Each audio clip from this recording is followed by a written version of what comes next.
છે ને ચકાચક રોડ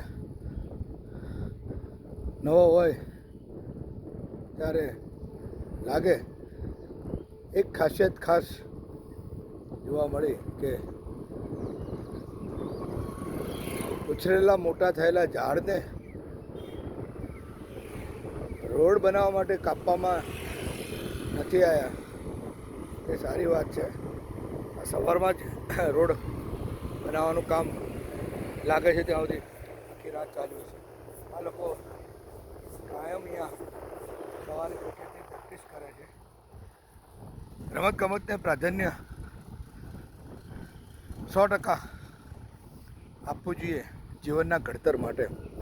પણ આ જ વસ્તુ શાળા જીવનમાંથી અલુપ્ત થતી જાય છે, જે ખૂબ દુઃખની વાત છે. વાલીઓ જાગૃત થવાની જરૂર છે. Mukesh Padsala, brand ambassador, Nikol ward, youth icon, વિકસિત ભારત સરકાર.